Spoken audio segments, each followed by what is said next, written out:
Hello everyone, welcome back to my channel and welcome to my daily cooking recipe series episode 2. আজকে এই episode 2-এ তোমাদের জন্য একটা দারুণই healthy tasty কেকের recipe নিয়ে এসেছি, যেটা বাচ্চাদের জন্য খুবই ভালো আর তোমাদের বাইরের কেমিক্যালওয়ালা কেক দেওয়ার কোনো দরকার নেই। বাড়িতে বানানো এটা খুবই ইজি। তাহলে চলো ঝটপট রেসিপিটা শুরু করা যাক। এই রেসিপিটা বানানোর জন্য আমি এখানে মিক্সার জার নিয়ে নিয়েছি। কোনো রকম ফ্যান্সি গ্যাজেট কিচ্ছু দরকার নেই। এই মিক্সিং জারেই আমি পুরো ব্যাটারটা বানাবো। কেকটা বানানোর জন্য আমি এখানে বড় সাইজের 2টো কলা নিয়ে নিয়েছি। এই কলাটা একটু নরম কলা। এবারে আমি এখানে 3/4 কাপ ব্রাউন সুগার নিয়ে নিলাম। তোমরা চাইলে সাদা সুগারও ব্যবহার করতে পারো। ব্রাউন সুগারটা একটু হেলদি, তাই জন্য আমি এখানে ইউজ করলাম। তোমরা চাইলে গুঁড়ো ব্যবহার করতে পারো এখানে। এবারে এখানে আমি 1/2 cup cold press groundnut oil ব্যবহার করছি। তোমরা চাইলে নর্মাল সাদা তেল বা মেল্টেড বাটারও ব্যবহার করতে পারো। এবারে এটা মিহি একটা পেস্ট বানিয়ে নেব।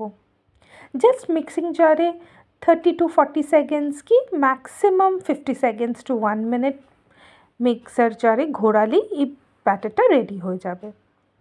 এবারে আমি এখানে ড্রাই ইনগ্রিডিয়েন্টসগুলো অ্যাড করব। ড্রাই ইনগ্রিডিয়েন্টসের মধ্যে এখানে আমি আটা ব্যবহার করছি। এখানে আমি 3/4 কাপ আটা দিয়ে দিলাম। তোমরা আটার বদলে এখানে ময়দাও দিতে পারো, আবার আটা ময়দা মিক্স করেও দিতে পারো। এর সঙ্গে আমি 2 বড় চামচ কোকো পাউডার দিয়ে দিলাম, আর 1/4 টিস্পুন বেকিং পাউডার আর 1/4 টিস্পুন বেকিং সোডা।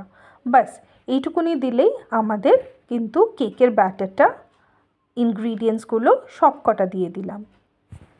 এবার মিক্সার জারে এটাকে 30 to 40 সেকেন্ডস মতন ঘুরিয়ে নেব আর একটা মিহি ব্যাটার বানিয়ে নেব। বেশি কিন্তু মিক্সার জার ব্যবহার করো না, তাহলে কিন্তু কেকটা শক্ত হয়ে যাবে। জাস্ট 30 to 40 সেকেন্ডস মিক্সিং জারে ঘোরালেই ব্যাটারটা রেডি হয়ে যাবে। দেখো, আমাদের দারুণ টেস্টি হেলদি কেকের ব্যাটার রেডি হয়ে গেল। এটা বানানোর জন্য আমি একটা ছোট 6 ইঞ্চ কেকের টিন নিয়ে নিয়েছি, যেটা ভালোভাবে বাটার লাগিয়ে নিচে বাটার পেপার লাগিয়ে নিয়েছি। বাটার পেপারের ওপরেও হালকা বাটার লাগিয়ে নিয়েছি আমি, যাতে এটা কেকের সঙ্গে স্টিক না করে। এবারে ব্যাটারটা আমি ঢেলে দেব। ভালো করে ব্যাটারটা ইভেনলি কেক টিনে ছড়িয়ে দিতে হবে।